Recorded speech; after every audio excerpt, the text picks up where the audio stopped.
Shadows in the Smoke is intended for mature audiences and may contain material that some people find disturbing. Please see the episode description for content warnings and listen with care.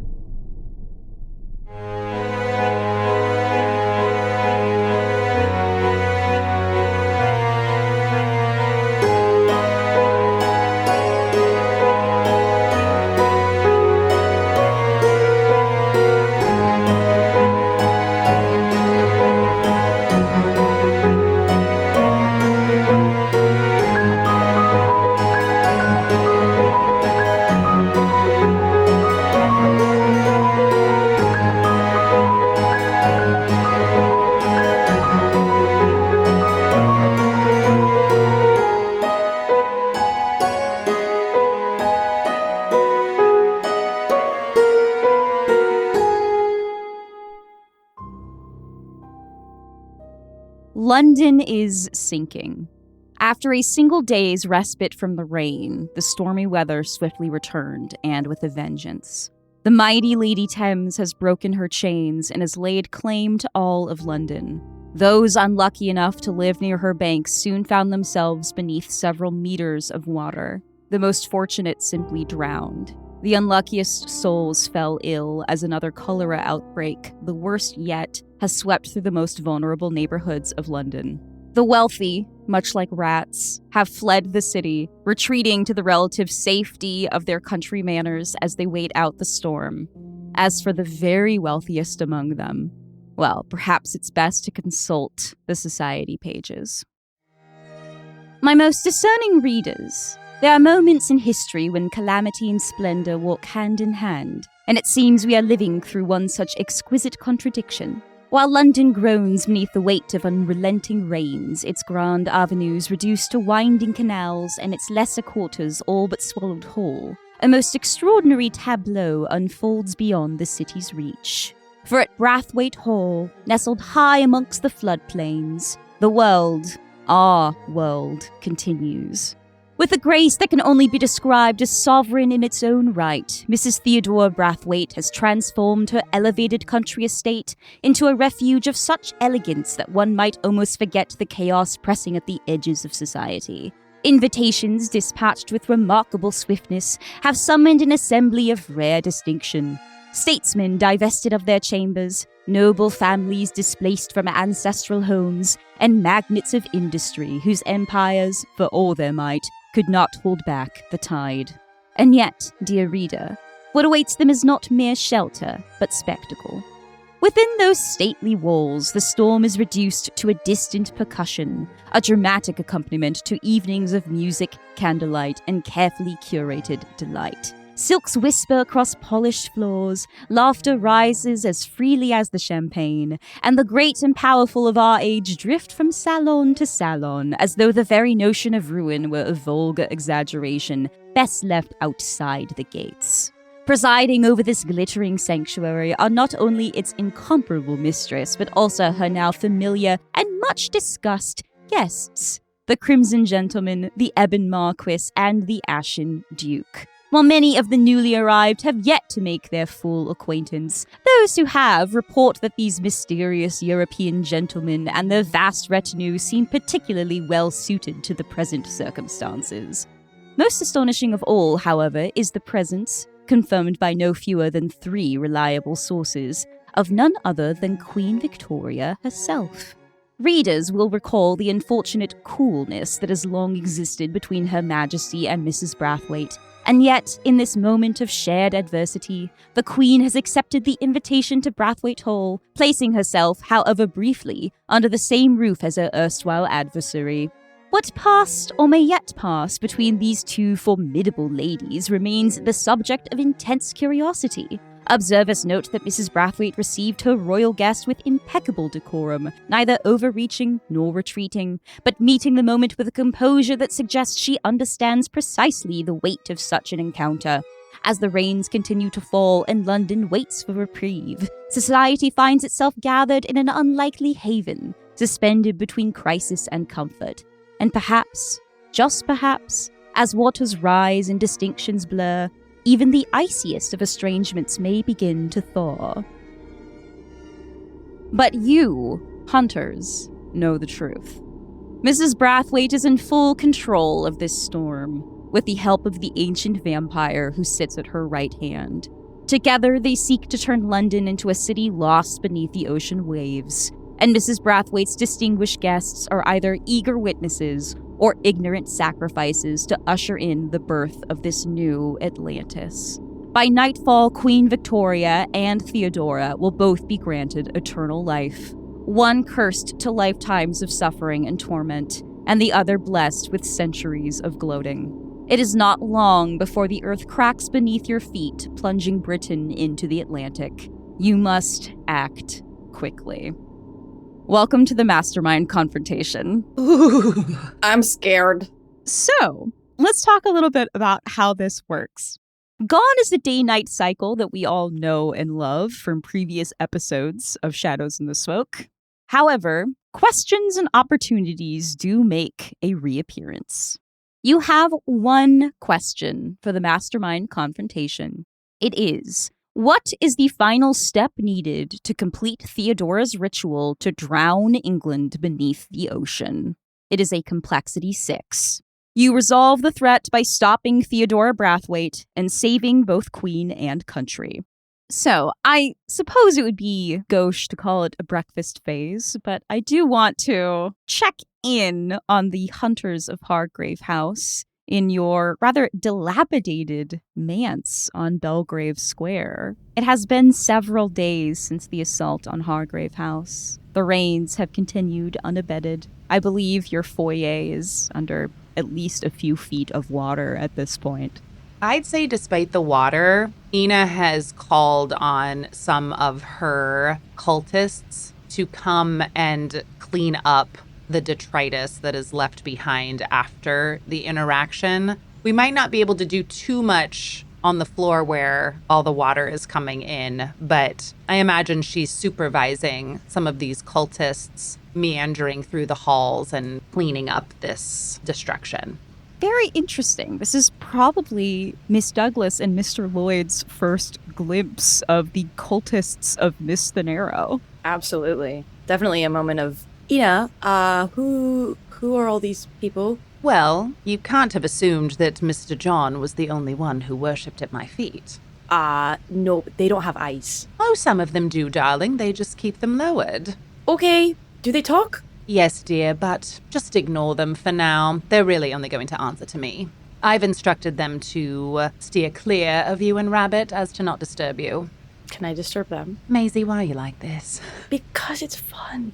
I think we've got other more pressing matters to deal with as opposed to my servants meandering through the house. Right. On a similar but distinct note, Rabbit has been leaving little bowls of cream, little pieces of bread with honey on them, and little bottles of beer and ale out about. And mysteriously, some of the holes in the roof have begun to get patched up a little bit. There's a few places where the cracked foundation has mysteriously become uncracked. As every day passes, it seems as though some of Mr. Lloyd's enlisted help, some small brownies, have taken residence in the house and are doing their work in secret, overseen, I believe, by Maricat. Yeah, Maisie doesn't have anyone to call on, so she's just gallivanting through the foot of water that's in the bottom of the house and just, hanging out, just having a good time, enjoying that the house is wet. Skirt hiked up to her knees, bare feet splashing. Oh, not even. That skirt is dragging through the water. I imagine you with some kind of beach ball or something, just nosing it through the water. In her Victorian bathing costume. Just swimming in a foot of water. Diving from the second landing into the foyer. And disrupting all of Ina's cultists. Given how dark the circumstances have been lately, Ina's not stopping her. I imagine there have been points where Ina has hiked up her skirts or her pantsuit or whatever she has on that day and sits on the steps with her feet in the water, watching Maisie play, just taking in a moment of peace before everything inevitably goes to hell. Yeah, and I will say, while she is having fun and not necessarily helping the situation, but not hurting it, a lot of this is delaying the inevitability of having to go up to Hutch's old room and clean things in there. Because I think Maisie has distinctly told Ina and Rabbit to keep their helpers out of there.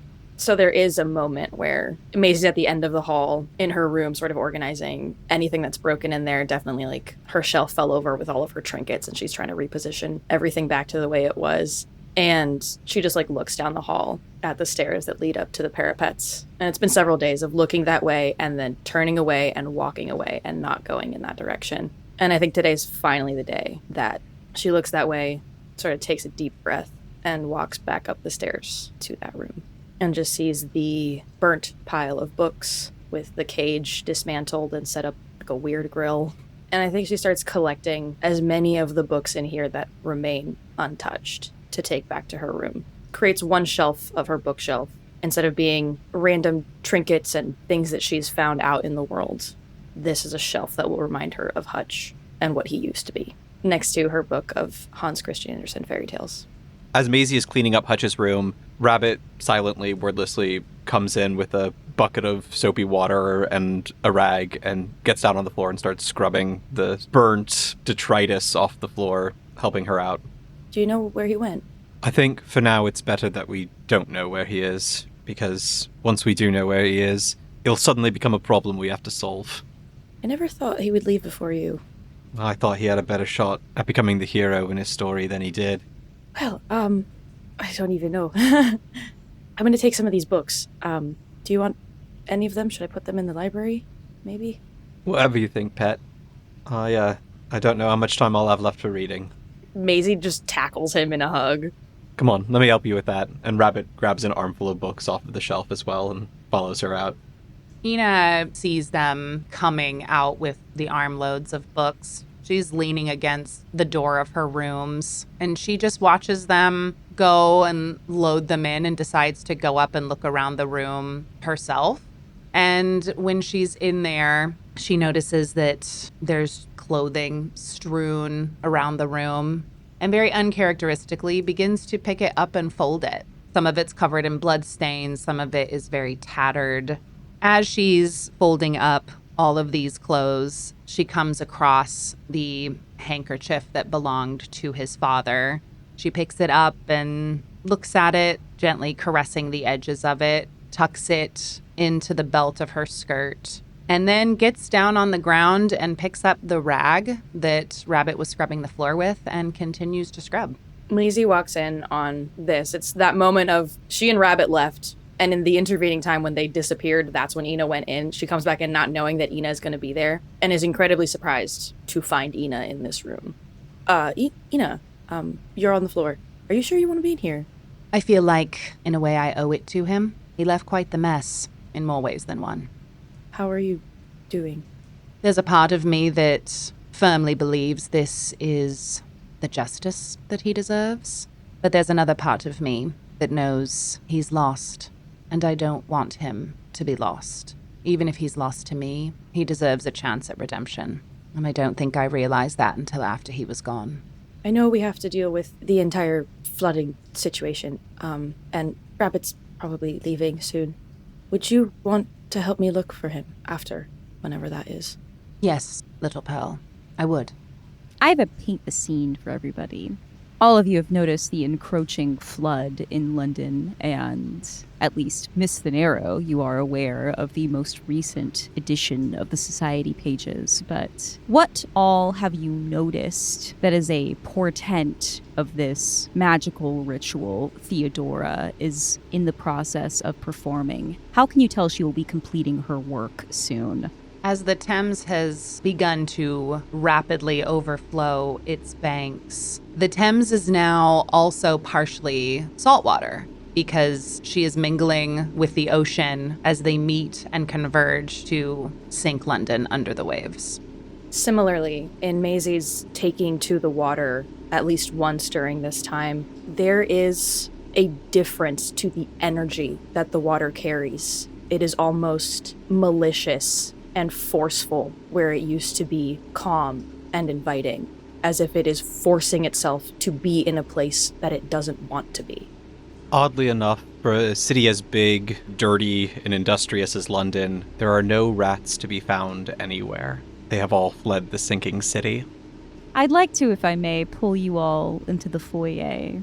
You've all been presented with this most recent edition of the Society pages.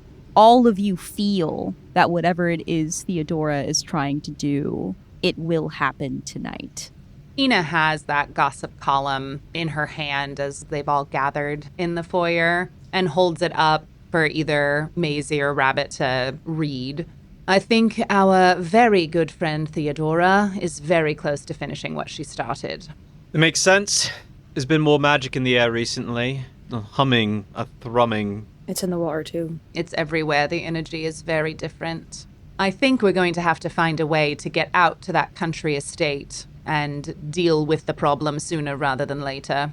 Well, getting there won't be much of a problem. I can get us in if you lot don't mind a bit of a journey. But I think we should prepare a bit before we go in, Make sure we're ready for the final confrontation, so to speak. Indeed, because you know that you will be arriving as unwanted guests. Well, she seems to come to places uninvited all the time. Might as well give her a taste of her own medicine. I think we should plan to look our best, despite the circumstances. I think it'll help us blend in a bit more. Rabbit, do you think you can get a message off to our dear Mistress Beaumont to see if she can provide us with some outfits for the evening? Make whatever preparations you need. I'll go get us some proper fancy duds. And we'll meet back here about an hour and get ready to crash the party. Sounds like a plan to me. And Ina goes up the stairs to her rooms to make her preparations.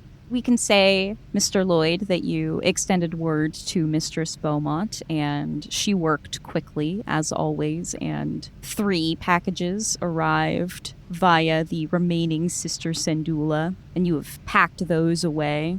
How are we getting to Brathwaite Hall? Well, I think that's my job. So I gather the 2 other hunters, ready to go in the foyer of Hargrave House. Ket, splishing oddly happily for a cat through the water, comes up to me with a wriggling fish in his mouth.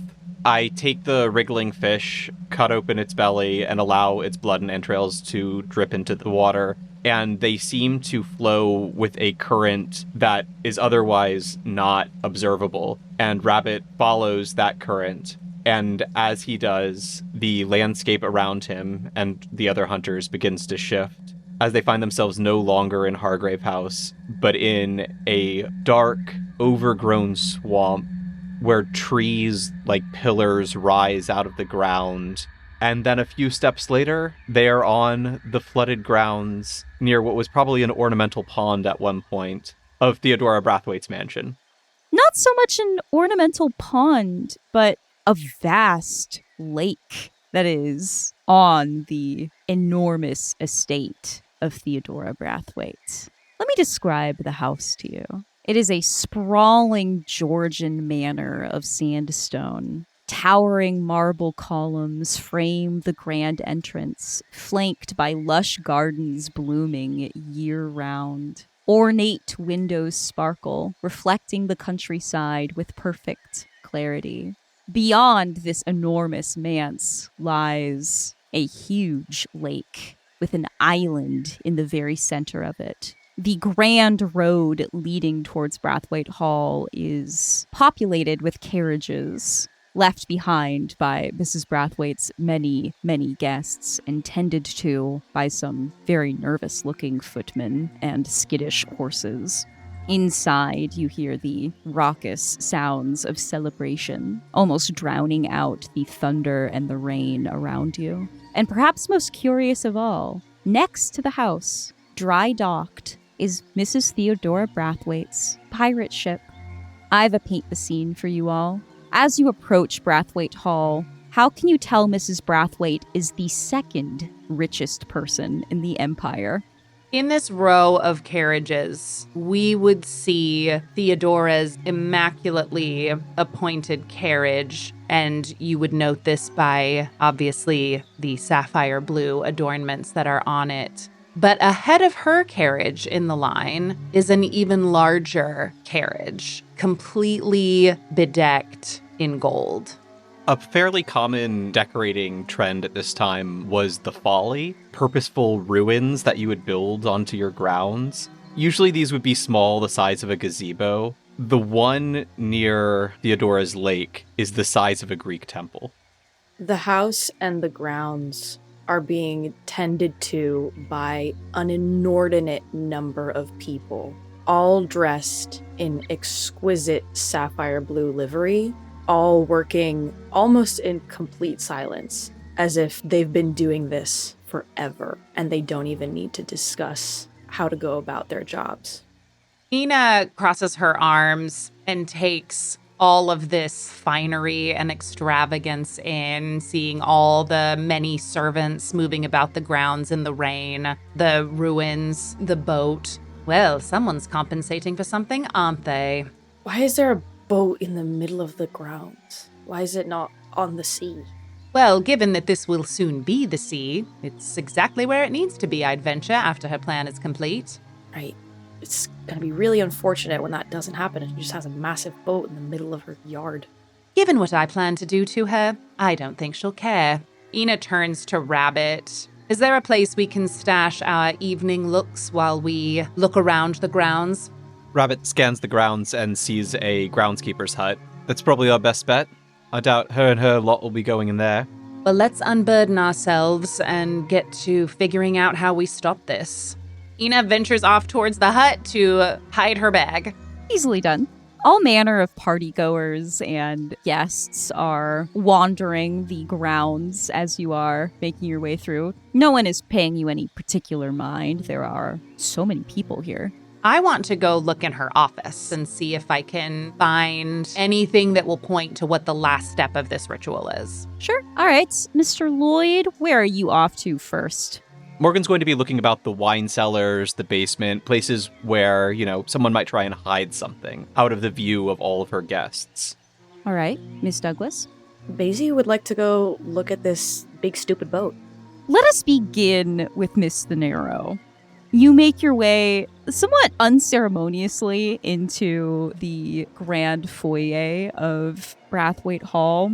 Not announced. You simply just wander in. Black and white marble floors gleam beneath an immense crystal chandelier imported from Bohemia.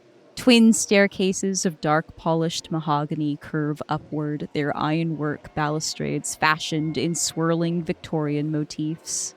Ornate gas lamps bracket the wainscoted walls, while gilt mirrors and an antique long case clock stand sentinel near the carved oak entry doors. I have a paint the scene here. Much like in Theodora Brathwaite's city pied-à-terre, Mrs. Brathwaite has included several nods to her past as the pirate queen of Barbuda in this foyer. What do you say?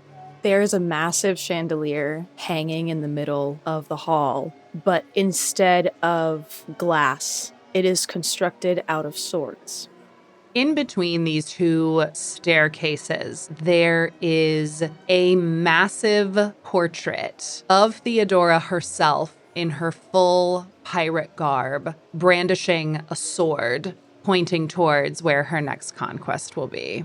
And up in the high ceilings, there are ropes hung decoratively to resemble the rigging of a ship, but glittering with gold. As you make your way through this room, you see seated on a divan a young woman who we, the listeners, would know to be Tati Brathwaite, but I don't believe any of these hunters have ever met her. She is in her early 20s. She is dressed somewhat similarly to you, Miss Thanero, in that she is wearing menswear. And perched on either side of her are two identically dressed men. A pair of identical twin dandies, both of them pawing at her and laughing as Tati Brathwaite is regaling them with a story. So, Mama claimed that she would cut me out from the inheritance if the American agreed to work with her, and just like a proper idiot, he believed her. Ina hears this, and her face instantly goes steely, but she also knows right now in this instance that the plan is not to garner too much attention. We're trying to figure some things out before an altercation starts. So Ina is going to try to go up the stairs unnoticed by Tatiana and these two dandies. She's just going to try to sneak away, go upstairs, and see if she can locate the office she's looking for. As much as I would love to light this girl up, it's not the right time. I like the notion that all that Tati sees out of the corner of her eye is just another impeccably dressed, very modern thinking woman heading up the stairs. But then she returns to her pair of twins. You head up the stairs, passing several residents, many maids and members of staff. But being a woman of society yourself, you would know where the private suites of the mistress of the house would be, and you quietly make your way there. You enter into a sanctuary of sapphire and gold. Mrs. Brathwaite's private suite glows with rich silk bedding, gilded picture frames, and embroidered cushions piled high on a canopied bed. The adjoining study, as you pass through it, displays nautical charts, antique sextants, and ledgers from past adventures. A crystal decanter of spiced rum sits ready beside her favorite chair. Dominating one wall, you see a striking portrait of Mrs. Theodora Brathwaite in her youth, fierce, proud, crowned with sea wind and jewels. Paint the scene. You notice something unexpectedly sentimental or vulnerable among Theodora's treasures. What is it, and what does it reveal about her true nature? On a bedside table, there is a long chain, not particularly fine, and at the end of it is a pendant that's a locket. And if you opened the locket, you would see a picture of a young Queen Victoria. In the drawer of this nightstand, there is a leather-bound journal that is very worn. The leather's almost starting to crack. And in it are a list of names. Every member of any crew that she has had who is no longer with her. On her writing desk is a letter that looks like it was written decades ago and has been crumpled up and reflattened out and crumpled up and reflattened out many times. And if one were to get close to it, they would see that it was a love note signed with the initials AV. Alexandrina Victoria, what Queen Victoria's name was before she was crowned queen. Miss Thanero, what are you doing in here? Ina admires all of the finery. Mrs. Brathwaite definitely knows how to curate a room, despite the tiresome nature of the sapphire color, which Ina does not appreciate. She's tired of looking at it. She never wants to see blue again. I never want to see blue again. You will never see it in my wardrobe, ever. Very tired. As she's looking around, she would definitely go to the writing desk and start poking through the drawers to see if there's anything in here, written or otherwise, that will give her some information as to how this is going to go down tonight. This sounds like a pretty cut and dry information move with reason to me. I have my positive condition of a new goddess, and I can clear that at any time to take advantage on a roll. And I think now's a good time to do that. Marvelous. I'm feeling powerful. I'm just walking through this woman's house. Yeah, absolutely. That tracks for me. Go forth. All right. So that is a 4 and a 2 on the dice and a 0 for reason. So that is a 6.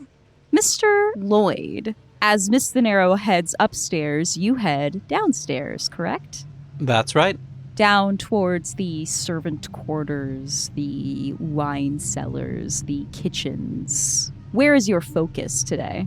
Knowing that she would not want her myriad guests to interfere with any magical workings that she has going on, Morgan assumes that there must be something hidden away where the least number of people are. So he's sort of avoiding crowds and avoiding people and just trying to get more and more alone.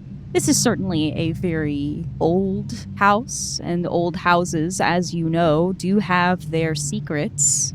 I like the notion of a day move to try and poke around down here and look for a secret passage. What are you afraid will happen if you fail? There are definitely vampires on these grounds, and something else that you might want to keep away from your prying guests are your vampire servants. So Morgan is afraid that he'll run into a nest of these vampires.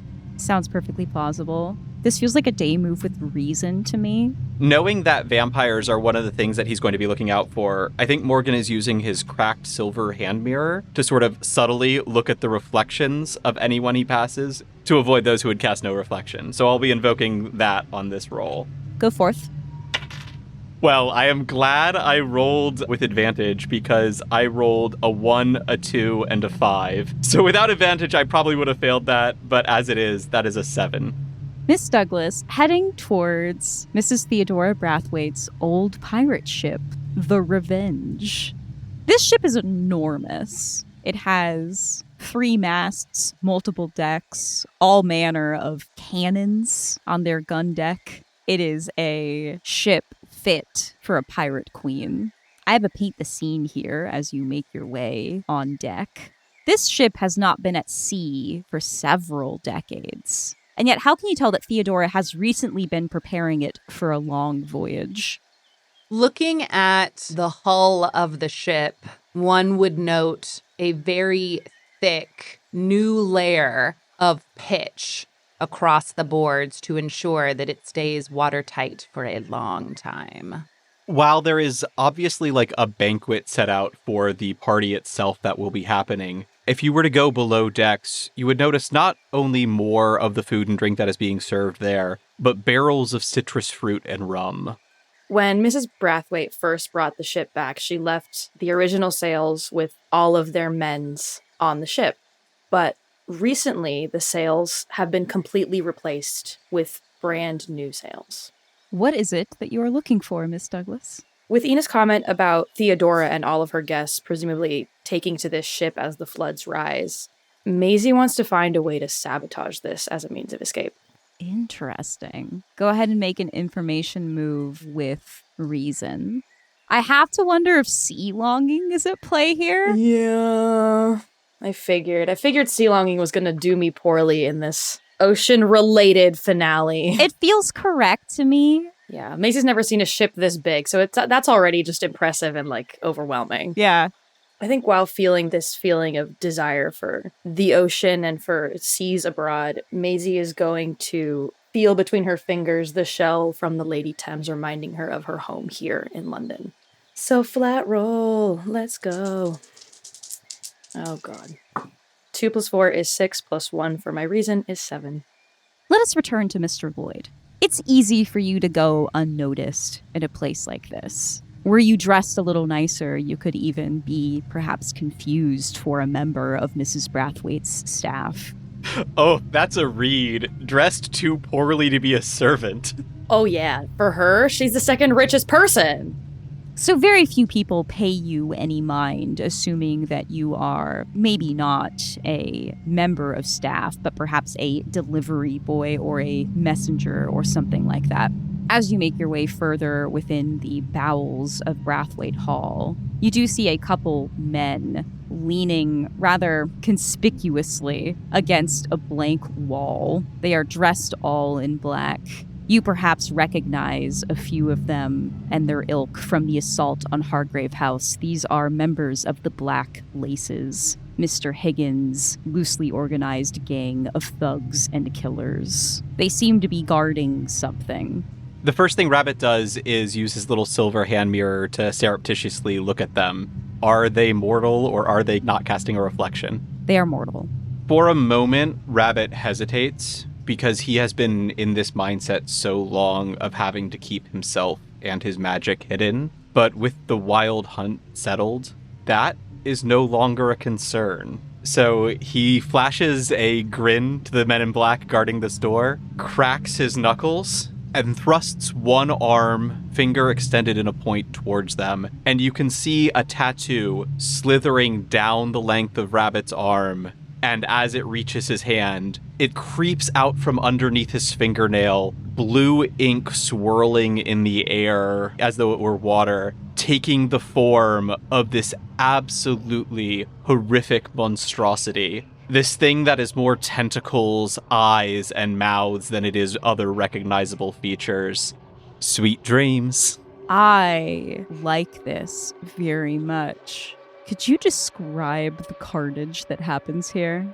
For an outside observer, there's actually very little carnage. As this thing sort of envelops the men, they simply pass out. But if you were to go inside their heads, you would see them both struggling against this squamous monstrosity while also mutating themselves, unable to control their own limbs as they turn into tentacles.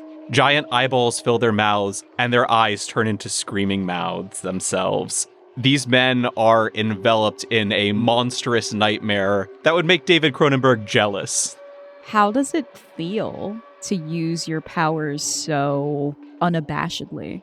At first, it feels wrong, almost painful, as these psychical channels within Rabbit are being reopened for the first time in years. But as the power flows through him, it's intoxicating. It's like a drug. It's like alcohol. The sheer power that he is wielding itself is bordering on the addictive. Mr. Lloyd, please remove the condition an unstoppered bottle, and please replace it with drunk with magic. With these mere mortals dispatched, you, no stranger to magical secrets, start to move your hands about the wall. It's not hard for you to find the particular brick that opens up this secret passage as you make your way deeper within Brathwaite Hall. Miss Thanero, you head immediately towards the desk in Theodora Brathwaite's private study. And I imagine, without much care or subtlety, just start rifling through the papers on top of this desk, going through the drawers. Time is of the essence. One need not be subtle here. She's behind the desk, just tearing through things, trying to find anything that looks like it might be of use to them to stop this from happening. Indeed. You are searching, desperately searching for anything that might help you, anything that might clue you in to Theodora's ritual. What is the missing piece? What is the last thing that she needs to usher in this new Atlantis? You are so focused on this that you don't even hear the soft tread of footsteps on this plush carpet. You're not supposed to be in here. And when you look up, you see no one at first before your eyes travel down and you take in the tiny form of the Limehouse Lurker.